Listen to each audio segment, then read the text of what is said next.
계십니다. 인사하시 바랍니다. 오늘 말씀 마가복음 16장 15절에서 18절까지의 말씀으로 믿는 자들에게는 이러한 표적이 따르느니 라는 제목으로 말씀의 은혜를 나누길 원합니다. 이 본문의 말씀은 특별히 17절과 또한 16절, 17절 말씀도 그렇지만 이 말씀들은 보통 우리 교회와 기도원에 이 말씀이 많이 걸려있는 것을 보게 됩니다. 특별히 기도원에는 이 본문의 말씀이 많이 걸려있고 식당에도 걸려있고 또 성전마다 걸려있는 경우가 많죠. 또한 기도원에서는 특별히 많은 목사님들이 설교 가운데 오늘 본문의 말씀을 구절을 인용하여 설교하는 경우가 굉장히 많은 것을 보게 됩니다. 왜냐? 기도원은 치유의 장소요, 변화의 장소요, 회복의 장소이기 때문에 예수 그리스도의 이 말씀을 통하여 많은 은혜를 경험하고 치유를 경험하고 응답을 경험하는 경우가 많기 때문에 그렇습니다. 그렇습니다. 오늘 본문의 말씀은 많은 성도님들이 이 말씀을 통하여 은혜 받고 치유받은 그런 대표적인 예수님의 말씀이라고 할 수가 있게 될 것입니다. 이러한 성령의 역사는 그때만 있는 것이 아니라 오늘날에도 이루어지는 것을 우리가 보게 됩니다. 고린도전서 12장 4절과 11절에 보면 은사는 여러 가지나 성령은 같고 직분은 여러 가지나 주는 같으며 또 사역은 여러 가지나 모든 것을 모든 사람 가운데 이루시는 하나님은 같으니라고 말씀하면서 계속 성령의 역사에 대해서 강조하고 있습니다. 하나님의 성령의 역사는 그때만 있는 것이 아니라 지금도 있고 그 성령의 역사는 즉 하나의 성령으로 여러 가지 은사가 하나의 성령으로 모든 직분이 하나의 성령의 역사로 말미암아 하나님의 사역이 이루어진다고 분명히 말씀하게 됩니다. 오늘 이 시간 예배 드릴 때도 마찬가지입니다. 오늘 이 시간 예배를 통하여 성령을 통하여 예배하고 성령을 통하여 기도하고 성령을 통하여 말씀을 묵상할 때 그 믿음의 역사가 힘이 있고 능력이 있고 변화가 일어나며 치유의 역사가 나타남을 우리가 고백해야 될 줄로 믿습니다. 마가복음은 모두 16장, 오늘 본문은 16장으로 되어 있습니다. 특별히 본문의 말씀은 예수님이 부활하신 후에 승천하시기 앞두고 마지막으로 제자들과 백성들에게 하시는 유언의 말씀과 같은 말씀이 오늘 본문의 말씀입니다. 그러니까 마지막으로 이 땅에서 주시는 말씀이기 때문에 예수님께서 가장 중요한 말씀, 가장 핵심의 말씀만 예수님께서는 요약해서 그들에게 전하신 것을 보게 되는 것이죠. 자, 그 중에서 17절과 18절 말씀을 다 함께 화면과 함께 우리 읽어보겠습니다. 믿는 자들에게는 이런 표적이 따르리니 곧 저희가 내 이름으로 귀신을 쫓아내며 새 방언을 말하며 뱀을 집으며 무슨 독을 마실지라도 해를 받지 아니하며 병든 사람에게 손을 얹으즉 나으리라 하시더라. 아멘이십니까? 아멘인 줄로 믿습니다. 자, 그렇다면 오늘 이 본문의 이 말씀의 주제가 무엇입니까? 오늘 주제가 무엇일까요? 표적일까요? 기적일까요? 아닙니다. 오늘 사실의 이 본문의 말씀의 주제는 지금 이 본문의 17절과 18절의 주제가 아니라 진짜 본문의 말씀은 본문 15절 바로 위에 있는 말씀입니다. 우리 15절 말씀을 다 함께 읽어보겠습니다. 시작. 또 이르시되 너희는 온 천하에 다니며 만민에게 복음을 전파하라.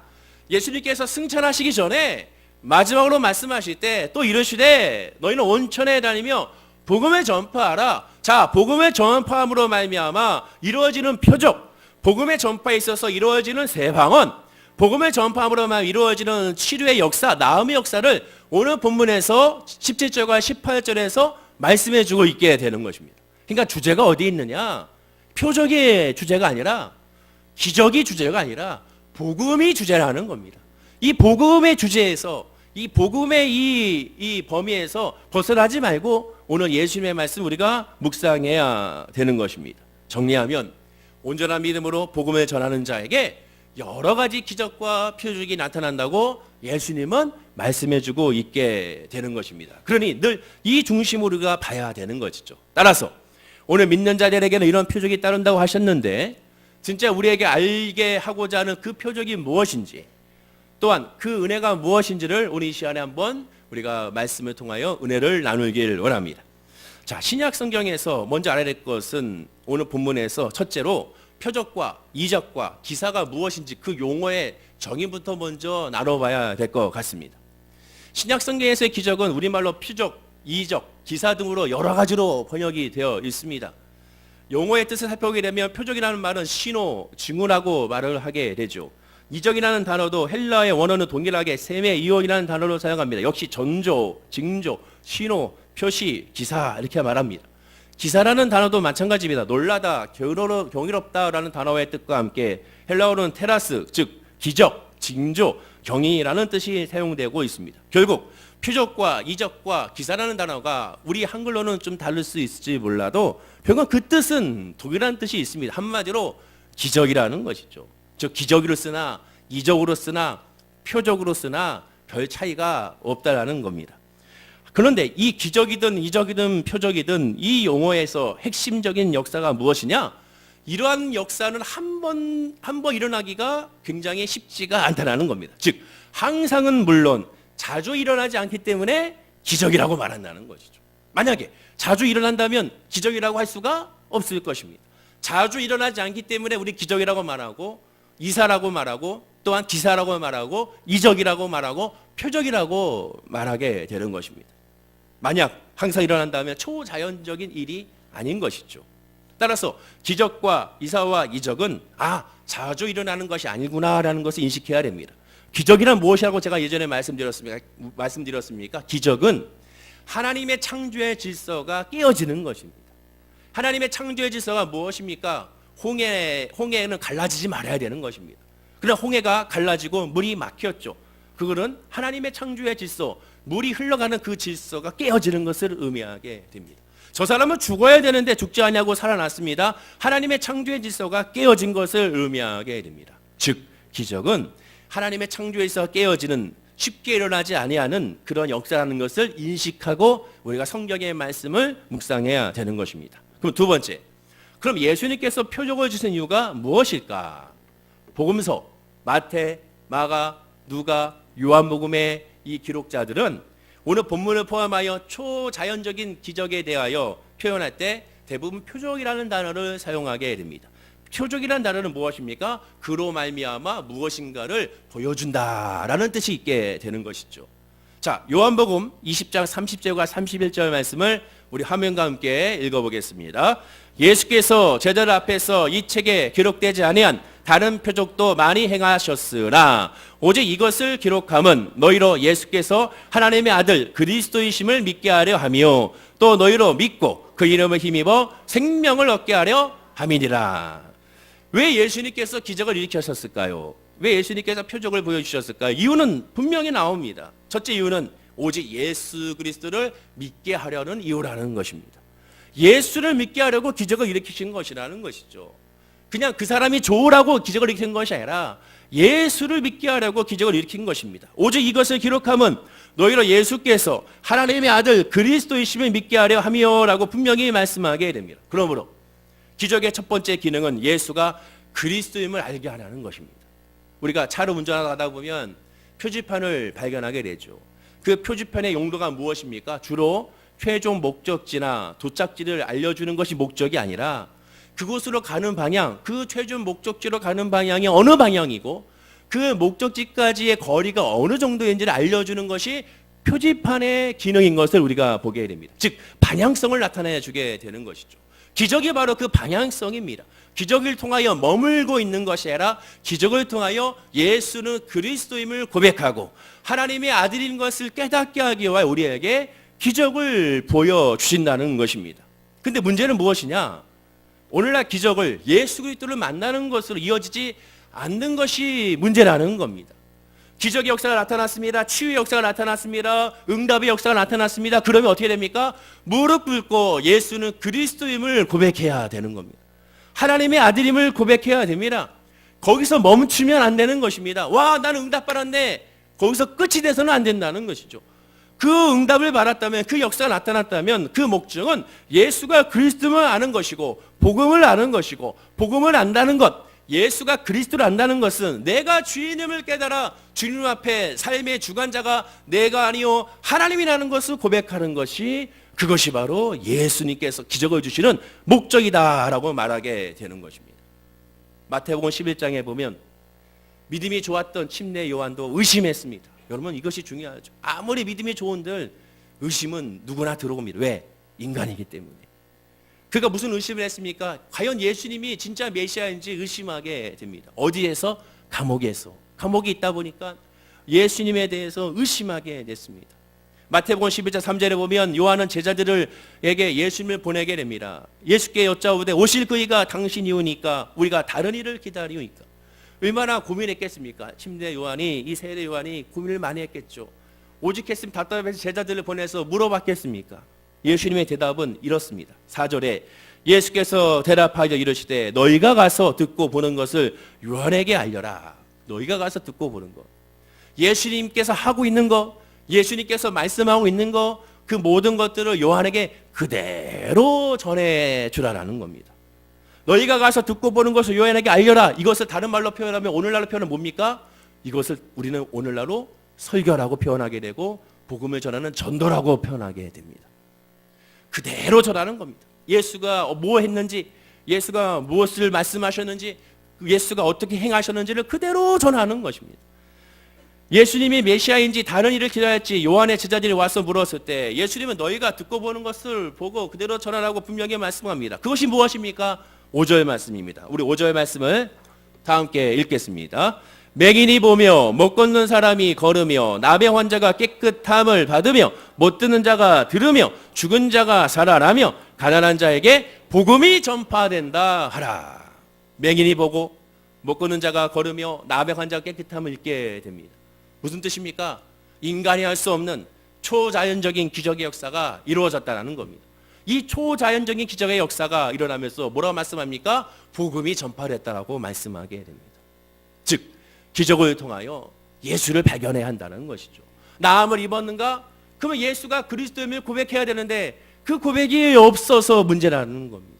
하나님의 놀라운 은혜와 사랑을 경험했으면 주님 앞에 엎드려야 되는데 그것을 경험하지 못하는 것이 문제라는 것이죠. 사단은 우리에게 그렇게 착각하게 만듭니다. 아, 나는 예수 믿는 사람이야. 그 예수 믿는 사람의 증거가 뭡니까? 삶의 주관자가 하나님 것을 알고 늘 엎드려 경배하며 내가 죄인임을 고백하는 것이, 늘 자기를 부인하고 자기 십자가를 지는 것이 예수 믿는 사람의 모습입니다. 직분은 중요한 것이 아닙니다. 직분이 믿음을 하나님 앞에, 그 직분 자체가 하나님 앞에 봤을 때 야, 이 사람 정말 구원받은 사람이구나, 믿음의 사람이구나, 그걸 할 수가 없다라는 것이 직분이 중요한 것이 아니라 내가 내 믿음이, 내 마음 중심에 하나님과의 관계가 어떻게 자리 잡고 있는가, 예수는 그리스도임을 고백하고 있는가, 그것이 가장 중요하다는 것이죠. 요한복음 1장 18절에 말씀하기를 본래 하나님을 본 사람이 없으되 하나님을 본 사람이 없어요. 혹시 이 자리에 하나님 본 사람이 있으면 저한테 말씀해 주시면 그때부터 집중적으로 기도를 해야 될 것 같습니다. 왜? 하나님을 본 사람은 없기 때문에 그렇습니다. 눈으로 직접 본 사람이 없습니다. 아버지 품속에 있는 독생하신 하나님이 나타나셨느니라. 우리는 육신의 눈으로 하나님을 보는 것이 아니라 영의 눈으로 하나님을 보게 됩니다. 말씀을 통하여 하나님의 눈을 바라보게 되고 성도끼리의 모임을 통하여, 예배를 통하여, 기도를 통하여, 사랑을 통하여, 만물을 통하여 하나님을 우리가 보게 되는 것입니다. 요한복음 10장 37절에도 만일 내가 나 아버지의 일을 행치 아니하거든 나를 믿지 말려니와 내가 행하거든 나를 믿지 아니할지라도 그 일만은 믿으라. 무슨 뜻입니까? 기적의 역사가 일어나고 변화의 역사가 일어났다면 예수를 믿지 않더라도 야, 이 역사가 일어난 그 사실, 요새 유행하는 말로 그 팩트만큼은, 그 사실만큼은 믿으라는 겁니다. 그러면 그 사실만 믿어도, 그 사실만 인지하고 있어도 우리가 이성적으로 봤을 때 야, 이 일이 어떻게 일어날 수 있을까? 이것은 인간이 할 수가 없는 일이다. 그러면 인간이 할 수 없는 일이라면 뭔가 다른 영적인 문제가 있지 않을까? 그를 통하여 하나님을 발견할 수가 있다라는 겁니다. 자, 그러면 너희가 아버지께서 내 안에 계시고 내가 아버지 안에 있으면 깨달아 알리라 라고 말씀하게 됩니다. 복음은 깨닫는 겁니다. 예수를 깨닫는 겁니다. 예수를 깨닫지 않으면 도저히 주님을 고백할 수가 없게 되는 것입니다. 바로 없게는 이 시간 예비하는 우리 모든 월계 순복음교회 성도님들이 예수 그리스도를 그리스도로 깨닫는 역사가 있기를 간절히 축원을 드립니다. 두 번째는 예수 그리스도의 이름으로 인하여 생명을 얻기 위함이다 라고 말씀하게 됩니다. 또 너희로 믿고 그 이름을 힘입어 생명을 얻게 하려 함이니라. 한마디로 구원을 얻게 한다는 것이죠. 기적 역사를 왜 베풀어 주시는가? 표적의 역사를 왜 베풀어 주시는가? 그로 말미암아 구원에 이르게 하는 것입니다. 여러분, 주님의 관심사는 여러분의 환경이 아닙니다. 여러분의 물질이 아니고, 죄송한 말이죠, 여러분의 건강이 먼저가 아닙니다. 여러분의 직장과 사업적이 먼저가 아니에요. 먼저는 우리의 영이, 내 영이 하나님을 바라보고 하나님을 의지하고 주님을 고백하느냐 아니냐, 이것이 가장 하나님께서 중요시 여깁니다. 하나님이 한 말씀 하시면 그깟 질병 아무것도 아니고, 하나님께서 한번 손을 드시면 그 모든 환경 하나님께서 역전시켜 주는 분이 여호와 하나님이기 때문에 그건 아무것도 아니지 않습니까? 왜? 하나님은 전지전능하신 창조주의 하나님이기 때문에 그렇습니다. 중요한 건 내가 예수를 믿어 하나님을 고백하고 하나님을 내 삶의 주관자로 모시는 것, 그것이 가장 중요한 것입니다. 나아가 어떠한 핍박에도 예수님의 이름과 권능의 사랑 확신한다면, 어떠한 환경에도 예수의 은혜를 확신한다면 거기서 흔들리지 아니하는 주의 백성이 될 수가 있게 되는 것입니다.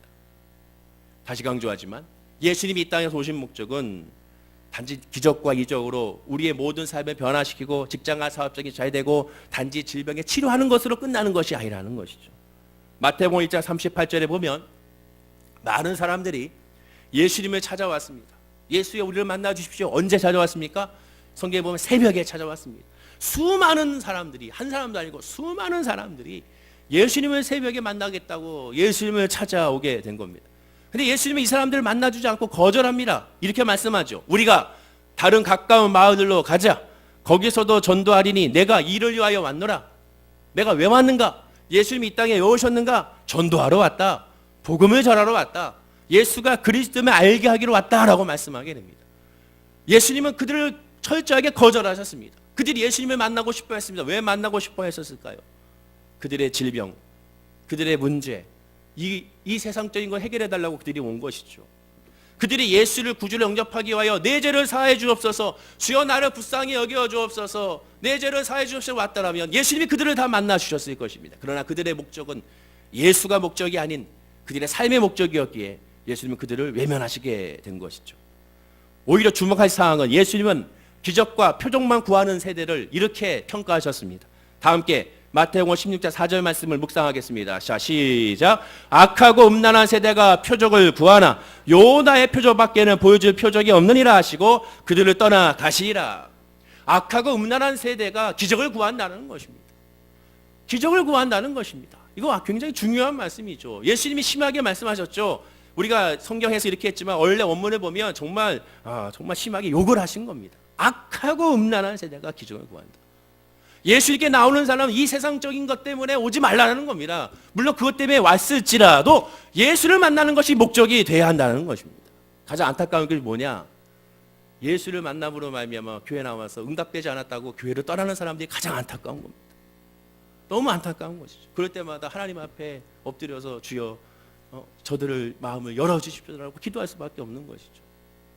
교회 나와 예배하는 목적이 예수가 돼야 되는데 삶이 되면 안 되는 것. 물론 삶의 문제, 어려움을 통하여 예수를 만날 수 있는 통로는 될 수 있으나 그것 자체가 목적이 돼서는 시험과 절망과 아픔과 상처밖에는 없다는 거. 왜? 이 세상 부패하고 썩어질 것을 계속 안고 있으니 냄새가 풀풀 날 수밖에 없는 것이죠.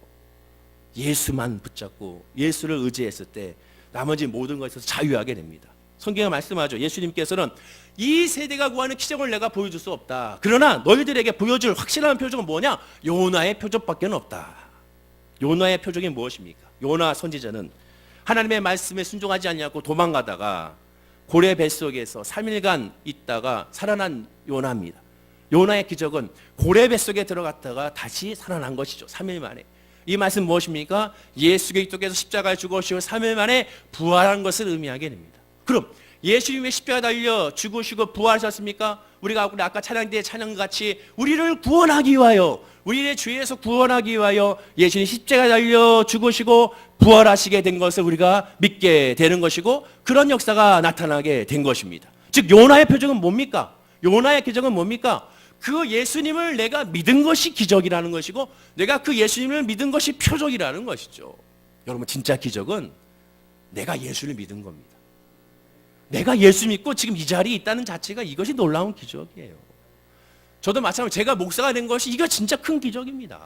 여러분, 제 어렸을 때 삶을 한번 보면 와, 정말 기가 막힌 삶이었는데 어찌 이런 인간이, 이렇게 하면 안 되지, 어찌 이러한 학생이 이렇게 됐는가. 제 주변 친구들 아직까지도 저를 사이비 목사라고 합니다. 왜 그러느냐? 옛날 모습이 남아있으니까. 저도 그래요.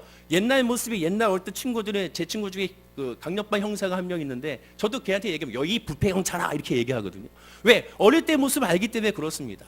어쩔 수 없죠, 사람의 관점은. 그러나 예수를 만나니까 이 모든 것에서 자유하게 되고, 예수를 진짜 만나니까 그 믿음으로 말미암아 변화 역사가 나타나게 된 것입니다. 이것이 기적입니다. 옆에 분에게 인사하겠습니다. 예수를 만난 것이 기적입니다. 인사하시기 바랍니다. 예수 그리스도의 십자가의 부활을 보고 예수님이 메시아임을 믿는 그 자체가 표적이고 기적인 것입니다. 우리 장로님들도 말씀을 들어보면 이 장로님도 옛날 모습을 들어봤더니 정말 예수 안 만나서 어쩔 뻔했나 라는 생각이 들 분이 좀 계시긴 합니다. 이것이 기적이라는 것이죠. 인간이 봐야 될 기적은 이거 하나로 충분하다는 것입니다.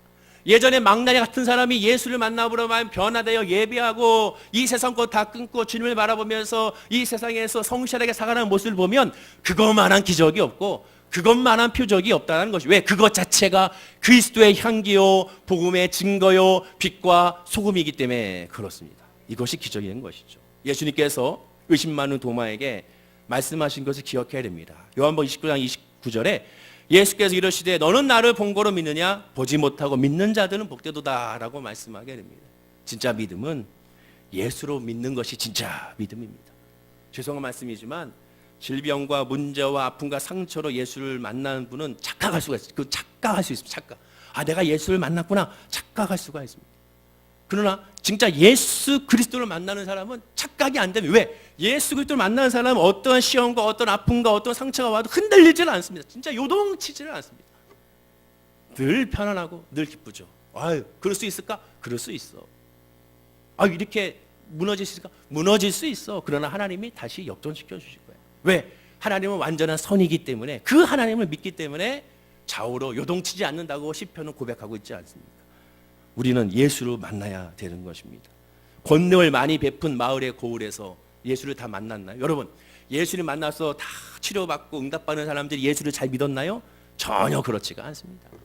10명의 문둥병자 중에서 치료받은 사람 중에 딱 한 명만 내가 구원에 이르렀다라고 선포를 받았습니다. 나머지 9명은 구원이라는 선포를 받지 못했어요. 죄사함의 선포를 받지 못했어요.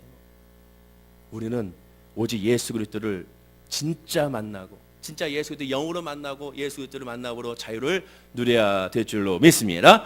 마지막 세 번째로, 예수를 그리스도로 믿는 자의 예배는 그럼 어떤 예배가 돼야 될까요? 예배만 봐도, 예배를 어떻게 드리냐만 봐도, 이 사람이 정말 예수를 십자가로 만났구나, 말씀으로 만났구나, 아니면 아직 만나지 않고 알고만 있구나라는 것을 알 수가 있습니다. 예배의 주목적이 무엇이라고 생각합니까? 죄송하지만 예수님의 말씀을 따져보면 예수님의 예배의 주목적은 치유가 주목적이 아니고, 위로가 주목적이 아니고, 비전과 사명이 주목적이 아닙니다. 바로 복음이 주목적이죠. 복음은 뭡니까? 나를 위해 죽으시고 나를 위해 부활하신 예수님, 나는 죽을 수밖에 없으나 이제 죽지 아니하고 살아났음을 선포하는 것이 복음, 기쁜 소식이 아니겠습니까? 바로 복음이 예배의 주 목적이 되어야 됩니다. 그리고 그 주 목적은 복음이 목적이기 때문에 예수 그리스도가 주 목적이 되어야 되는 것이죠. 예수가 우리의 예배의 주 목적이 되어야 되는 것입니다. 안타깝게도 오늘날 예수가 주 목적이 아닌 사람이 주 목적인 예배가 너무 많아졌어요. 목사님들 가운데 물론 훌륭하신 목사님들도 계시는데 성역이라는 말을 많이 표현하시죠. 성역 30주년, 성역 20주년, 성역 50주년. 정말 고개가 떨궈지게 됩니다. 정말 예수의 믿음 안에 있다면 성역이라는 말을 어찌 사용할 수가 있을까요? 우리는 주의 종국뿐만 아니라 모든 직분자, 모든 성도는, 모든 하나님의 백성들은 하나님의 도구입니다. 도구. 내가 아니요, 사도 바울이 뭐라 합니까? 내가 아니요, 모든 것은 하나님의 은혜로다. 내가 한 것이 아니요, 하나님의 은혜로다. 도구로 삼았다는 것이 아닙니다. 채황이라는 이 도구를 하나님이 사용하시게 된 거죠. 우리가 악기도 마찬가지죠. 악기 혼자 연주할 수 있나요? 예전에 그 어린 아이들 설교할 때, 얘들아 악기 혼자 연주할 수 있냐? 이렇게 얘기했더니 한 아이가 할 수 있어요. 그러면서 자동 기능이 있습니다 얘기하더라고요. 그래가지고 그때 설교가 막혔어요. 다 까먹었죠. 모든 것이 사라졌습니다. 저희 초년병 때 시절의 이야기입니다. 여러분, 악기는 혼자 연주할 수 없습니다. 누가? 연주자가 나팔은 불어줘야 되죠. 그래야 그것이 효과를 발휘합니다. 채화교라는 이 188cm의 악기를 하나님이 사용하셨을 때 비로소 소리가 나는 것처럼, 불어주지 않으면 소리가 날 수가 없습니다. 하나님은 각기 여기 악기들이 있습니다. 수많은 악기들이 있습니다. 이 악기들 하나님께서 불어주셨을 때, 성령으로 불어주셨을 때 비로소 소리가 나고 성령께서 불어주시고 예수님께서 지휘하셨을 때 그 소리가 불협화음이 나는 것이 아니라 아름다운 하모니로서 찬양의 심포니로서 주님께 올려드리게 됨을 우리가 고백해야 될 줄로 믿습니다. 하나님이 하신 겁니다. 거기에 성령이라는 말이 있을 수가 없어요. 목사님의 사역은 다 저도 마찬가지지만 주님이 하신 거기 때문에 주님이 부르시는 그날까지 늘 자기를 부인하고 늘 부인해야 되는 것입니다.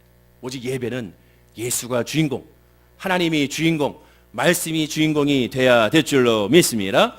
오순절 이후 신약시대에는 믿는 자 누구에게나 성령이 영원토록 내주하게 됐습니다. 믿는 자에게는 오늘 본문에 말씀하는 표적이 따릅니다. 단 기억하십시오. 항상 자주는 아니라는 겁니다. 사람들은 말하죠. 항상 기적은 일어납니다. 기적을 기대하십시오. 물론 기대는 해야죠. 그 기적의 핵심은 변화, 믿음의 변화의 역사를 기대해야 됩니다. 그리고 삶의 문제를 하나님께 내어 맡겨서 하나님의 은혜를 사모하고 기다려야 되는 것이, 즉 기적과 표적은 내 뜻대로 이루어지는 것이 아니라 하나님의 뜻대로 이루어지는 것을 우리가 선포해야 되는 것입니다. 주여 내 뜻대로 움직여 주십시오. 아니라는 것이 하나님의 뜻대로 움직이는 겁니다. 이것을 믿음과 연결시키면 안 되는 것입니다. 믿음이 없어서 기적이 안 일어납니까? 천만의 만만이죠. 하나님의 계획과 뜻에 어긋나기 때문에 그렇습니다. 여러분, 유명한 목사님들이 소천하신 분을 보게 됩니다. 하용종 목사님도 암병으로 소천하셨잖아요. 그러면 그 목사님이 믿음이 없어서 치유받지 못해 소천했습니까? 누가 그렇게 말할 수 있습니까? 아니라는 것이죠. 누구는 질병에 치료받고 누구는 질병 치료 못하면 치료받지 못한 사람은 믿음이 없어서 그렇습니까? 아니라는 겁니다. 간증은 그렇게 하는 것이 아닙니다. 내가 하나님께 기도했더니 하나님께서 치료해 주셨습니다. 거기서 끝나는 것이 아니면 그러면 다른 사람은 어떻게 되는 겁니까? 늘 강조하죠. 간증은 예수 그리스도가 간증입니다. 예수를 만남으로 말미암아 내가 죄의 사함을 받고 예수를 만남으로 말미암아 알지 못했던 옛 생활에서 벗어나 새 사람이 됨을 선포하는 것이, 그것이 우리의 믿음의 간증이 되어야 될 줄로 믿습니다. 따라서 표적은 오직 성령의 뜻에 따라 반드시 하나님의 영광을 드러내는, 그 중에서 특별히 예수 그리스도를 믿게 하는 목적으로 우리에게 이루어짐을 우리가 믿음으로 아멘해야 되는 것입니다. 그러면 오해하지 말아야 될 것이, 표적과 기적을 위하여 기도하지 말아야 됩니까? 아닙니다. 오히려 성경은 반대로 얘기합니다. 열심히 기도해야 됩니다.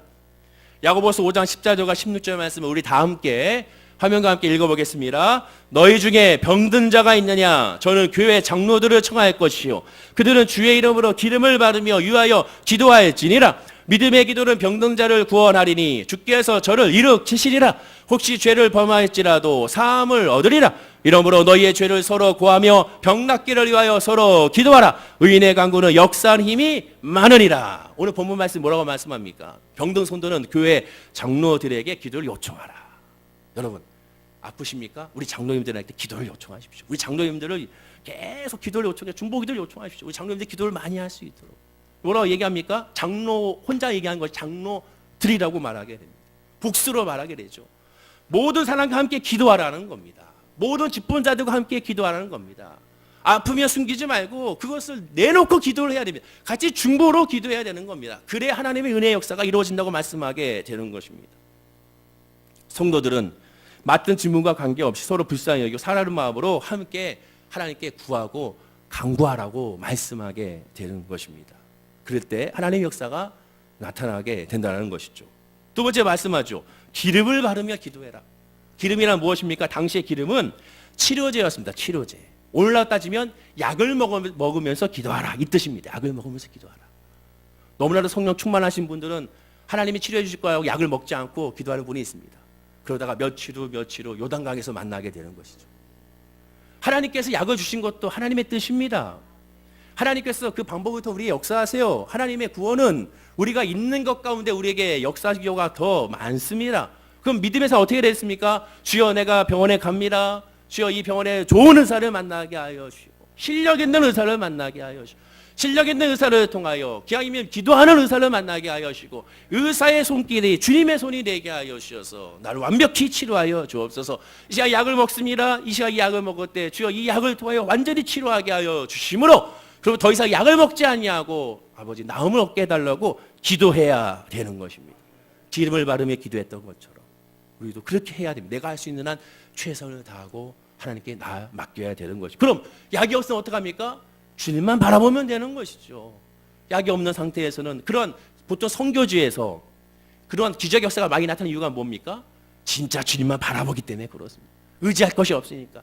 주님만 바라보니까 기적 역사, 추의 역사가 나타나게 되는 것이죠. 세 번째는 말씀하죠. 혹시 지은 죄가 있으면 죄부터 구하라 라고 말합니다. 너희의 죄를 서로 구하며 병낫기를 위하여 서로 기도하라. 반드시 도덕적, 종교적인 죄 때문에 이 질병이 임한 것은 아닙니다. 여기서 오해하지 말아야 됩니다. 그것 때문에 질병이 임한 것이 아니에요. 우리 많은 목사님들이 병에 걸리고 우리 한경재 목사님이 치매에 걸린 것이 죄가 죄어서 그런 겁니까? 아니라는 거. 그거가 연결해서는 되는 것이 아닙니다. 무엇이냐? 하나님의 뜻은 성도가 원하는 것이 육신적인 문제가 해결되는 것도 중요하고 삶의 문제 해결도 중요하지만 진짜 중요한 것은 하나님 앞에 거룩해지는 것이 먼저라는 것입니다. 이것이 먼저라는 것이죠. 질병과 아픔과 상처를 통하여 우리가 하나님께 나와 하나님께 엎드립니다. 하나님께 엎드려서 기도할 때 예수를 만나는 순간 어떤 역사가 나타납니까? 그 문제와 그 아픔과 그 질병은 잠시 멀리 가고 내가 주님을 만남으로 말미암아 죄를 고백하게 되고 하나님 앞에 눈물로써 그 은혜에 감사하여 하나님을 찬양하는 역사가 거기서 이루어지게 되는 것입니다. 이것이 복음의 능력이고 복음의 신비라는 것이죠. 놀라운 하나님의 은혜를 경험하는 사람의 특징은 뭐냐? 문제가 사라집니다. 언제? 예수를 만날 때. 예수를 만날 때 모든 것이 사라지게 되는 것입니다. 네 번째로, 의인의 강구는 역사하는 힘이 있다고 하지 않고 단순히 많다라고 말합니다. 의인의 강구는 역사하는 힘이 많으리라라고 고백합니다. 즉 무슨 뜻입니까? 기도를 하면 항상 낫는다는 뜻이 아니라는 것이죠. 아니라는 것이죠. 안 나을 수도 있어요. 그러나 그것이 실패입니까? 실패가 아니라는 것이죠. 사도 바울도 자기의 이 고질병을 낫게 해달라고 하나님께 3번을 구했습니다. 그러나 예수님의 말씀은 내 은혜가 내게 족하도다. 이 내 능력이 약한 데서 온전하여 짐이라 라고 사실 응답이 거절됐습니다. 그러면 사도 바울이 실패한 존재입니까? 아니라는 것이죠. 하나님의 은혜가 있고 하나님의 뜻이 있습니다. 그것을 발견하면 되는 겁니다. 왜? 하나님은 완전한 선이기 때문에 우리에게 나쁜 것을 주는 것이 아니라 좋은 것을 주시는 분이기 때문에 그렇습니다. 그러나 이것이 일반적으로 똑같이 적용하면 안 돼. 왜? 아까 처음에 말씀드렸죠. 같은 성령으로 여러 은사를 같은 성령으로 여러 직분을 주신 것처럼 각기 한 사람에게 어떤 사람에게는 이것을 치료했을 때 믿음 아래 하나님께 나가는 사람이 있고 어떤 사람은 치료를 안 됐을 때 하나님 앞에 나가는 사람이 있고 어떤 사람은 이 모든 것들 가운데서 아무런 의미가 없어도 상관이 없이 하나님을 의지하는 사람이 있기 때문에 그 사람의 믿음의 분량대로 하나님께 역사하시는 것을 우리가 보게 되는 것입니다. 그렇기 때문에 우리가 어떠한 상황이 다가와도 늘 주님만 바라보는 것이 가장 중요하다는 것이죠. 의인의 간구가 힘이 많다고 하면서 야고보서는 예를 하나 든 것이 뭡니까? 오늘 본문 이 야고보서에 보면 바로 16절 바로 다음에 엘리야를 예를 들었습니다. 17절과 18절 말씀을 다 함께 한번 우리 합독하겠습니다.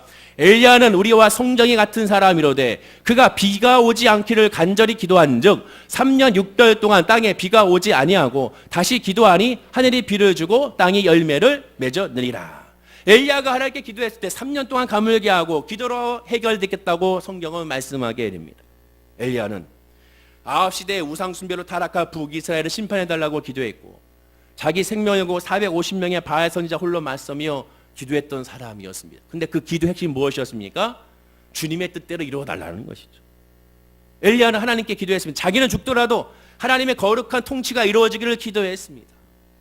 늘 엘리야의 기도의 핵심은 하나님의 뜻, 하나님의 영광, 하나님의 계획, 하나님의 모습만 드러내달라는 것이죠. 우리의 기도도 마찬가지입니다. 우리가 간절히 기도할 때 바울의 예처럼 엘리야 예처럼 오직 하나님의 절대적인 주권에 달려있음을 고백하고 그 고백 앞에서 자유해야 되는 것입니다. 진짜 자유해야 됩니다. 그러면 어떤 역사가 나타나느냐? 크고 비밀한 역사가 우리의 삶 가운데 이루어지게 되는 것입니다. 나아가 늘 하나님의 뜻이 무엇인지 그래서 물어봐야 됩니다. 지금의 이 상황에 하나님이 나에게 요구하신 것이 무엇인지, 이 아픔 가운데 하나님께서 나에게 요구하시는 것이 무엇인지, 이 환경 가운데 하나님께서 나에게 요구하신 무엇인지를 늘 질문하고 하나님 앞에 물어봐야 됩니다. 요한복음 8장 29절에 나를 보내신 이가 나와 함께 하시도다. 내가 항상 그의 기뻐하시는 일을 행함으로 나를 혼자 두지 아니하셨느니라 라고 말씀합니다. 무슨 뜻입니까? 늘 주님이 원하시는 건 무엇인지를 묵상하고 기도하고 주님의 뜻이 아니면 행하지 아니했다라는 겁니다. 주님의 뜻이 무엇인지만 묵상하고 그 뜻으로만 나아갔다라는 것이죠. 그럼 하나님의 뜻이 무엇인지 어떻게 알 수 있습니까? 내 마음의 평안으로 알 수가 있습니다. 즉 평안함이 올 때까지 기다려야 되고 인내해야 되고 주님을 바라봐야 하는 것입니다. 근데 더 중요한 것이 있습니다. 그것이 뭡니까? 성경 보시면 알겠지만 예수님을 만난 사람의 특징이 뭡니까? 응답받는 사람의 특징이 뭡니까? 본인이 주님 앞에 엎드려야 되는 겁니다. 예수 앞에 본인이 나아가 예수 앞에 본인이 엎드려 예수 앞에 본인이 고백을 해야 됩니다. 예수님이 이렇게 질문하죠. 내가 낫고자 하느냐? 이게 이상한 질문이죠. 이게 정상적인 질문입니까? 질병 있는 사람이 내가 낫고자 하느냐? 당연히 낫고자 하죠. 근데 예수님은 직접 물어보면 내가 낫고자 하느냐? 무슨 뜻입니까? 입술로 시인하여 고백하라는 것이고 부르짖으라는 겁니다. 예수 앞에 나왔으면 부르짖으라는 것이죠. 왜 가만히 있느냐는 것입니다. 여러분 예배에 나왔습니다. 주님 앞에 나왔습니다. 목사 앞에 나온 것이 아니에요. 하나님 앞에 나왔습니다. 그러면 나와서 뭐 해야 됩니까? 입을 열어 부르짖어야 될 줄로 믿습니다. 하나님 앞에 고백을 하십시오. 여러분의 요구 조건을 말하십시오. 그리고 하나님의 뜻을 구하십시오. 하나님의 계획을 구하십시오. 그럼 하나님의 은혜 역사가 임하게 될 줄로 믿습니다. 그래서 우리가 기도해야 될 첫 번째 기도가 뭡니까? 주여 당사자가 예배하게 하여 주옵소서. 아픈 자가 기도하게 하여 주옵소서. 아픈 자가 기도하게 하여 주옵소서. 문제가 있는 자가 기도하게 하여 주옵소서. 이것을 먼저 기도해야 됩니다. 제가 늘 기도하는 것 중 하나가 뭐냐면 바로 그거죠. 하나님, 주변 사람들이 중보 기도합니다. 이 기도를 통하여 그가 마음 가운데 변화가 일어나게 하옵소서. 아, 이제 내가 교회 가서 좀 부르짖어야겠구나. 이제 내가 하나님을 좀 찬양해야겠구나. 아, 이제 내가 성경 좀 봐야겠구나. 이제 내가 주님을 의지하겠구나. 이러한 믿음의 고백에 그 마음 가운데 일어나게 하여 주셔서 주님 앞에 십자가에 완전히 납작 엎드려져 주님을 의지하고 그로 말미암아 응답의 역사, 기적 역사 일어달라고 기도해야 될 줄로 믿습니다. 다시 한번 강조합니다. 본인이 주님 앞에 엎드려야 되는 겁니다. 그래야 하나님의 은혜 역사가 이루어지게 될 줄로 믿습니다. 결론입니다. 본문 20절 말씀을 다 함께 읽겠습니다. 시작. 제자들이 나가 두루 전파할세 주께서 함께 역사하사 그 따르는 표적으로 말씀 확실히 증언하시니라. 이 결론이 뭡니까? 복음을 전파하라 라고 시작하여 마지막 결론도 복음을 확실하게 증언했다는 것을 끝나게 됩니다. 제자들이 나가서 두루 전파할세, 즉 복음을 전파할 때 어떤 역사가 나타났습니까? 말씀을 전파할 때 어떤 역사가 나타났습니까? 예수를 전할 때 어떤 역사가 나타났습니까? 분명히 말합니다. 따르는 표적이 있게 하셨다라는 것이죠. 그 따르는 표적이 있다고 말씀합니다. 예수를 먼저 증언할 때 기적의 역사가 나타난다는 것입니다. 예수를 먼저 아뢰 때 기적의 역사가 나타나고 변화의 역사가 나타남을 우리가 기억하고 깨달아야 할 줄로 믿습니다. 따라서 교회는 예수만 증거해야 됩니다. 다른 것 증거할 필요가 없다는 것이죠. 전도에 미련한 것으로 하나님의 영광이 나타난다고 성경은 말씀하게 됩니다. 오직 예수, 오직 예수, 자나깨도 예수를 고백하는 우리 성도님들이 되어야 할 줄로 믿습니다. 기적을 바라십니까? 표적을 바랍니까? 이적을 바라십니까? 그렇다면 뭐부터 해야겠습니까? 예수를 먼저 만나야죠. 예수를 먼저 고백해야 됩니다. 내가 만난 예수를 전해야 되고 이를 위하여 기도해야 되고 내 가족, 내 지인들, 특히 우리 월계수목의 모든 성도님들이 다 예수를 만나도록 기도했을 때 주님만 만나면 되면 나머지 모든 것을 합력하여 선의 이름을 우리가 고백해야 될 줄로 믿습니다. 오늘 성경에 오늘 서울교회 주제가 뭡니까? 제목이 믿는 자들에게 이런 표적이 따르니. 무슨 뜻이겠습니까? 믿어야 기적이 나타난다는 것이죠. 믿지 않으면 표적이 나타날 수가 없는 겁니다. 무엇을? 예수 그리스도를. 우리 모든 성도님들이 오직 예수만 믿음으로 말미암아 어떠한 질병이 있어도 어떠한 문제가 있어도 어떤 아픔이 있어도 예수 앞에 나와 예수를 부르짖고 예수를 고백함으로 모든 것에 자유하고 평안한 역사, 기적 역사가 일어나는 우리 모든 성도님들 되기를 간절히 축원을 드립니다. 옆에 분에게 인사하겠습니다. 오직 예수밖에 없습니다. 인사하시기 바랍니다. 한 번 더 인사하겠습니다. 예수를 부르짖읍시다. 인사하시기 바랍니다. 기도합니다. 하나님 아버지, 오늘 말씀과 같이 예수밖에 없음을 알게 하여 주시니 감사합니다. 문제가 있고 아픔이 있고 질병이 있고 속상함이 있습니다. 아버지 하나님, 이 시간에 예수 앞에 나왔사오니 우리가 입을 열어 기도하게 하여 주옵소서. 주님 앞에 나왔는데도 불구하고 내가 낫고자 하는데도 불구하고 아무 소리 하지 못한다면 무엇을 이룰 수가 있겠습니까? 아버지 이 시간에 하나님의 성전에 나와 예배하는 이 자체가 기적이요 은혜이오니 이제 주님 앞에 나와 하나님 보좌 앞에 나와 예배할 때 입을 열어 구하게 하여 주시고 바라보게 하여 주시고 치유를 역사를 기적 역사를 하나님의 영광으로 나타낼 수 있게 아버지 인도하여 주시옵소서. 예수를 만나게 하여 주시고 예수를 믿음으로 말미암아 이러한 기적과 표적 역사가 주의 뜻 안에서 이루어짐을 발견하게 하여 주시옵소서. 감사와 찬양을 드리며 예수님의 이름으로 기도드립니다. 아멘.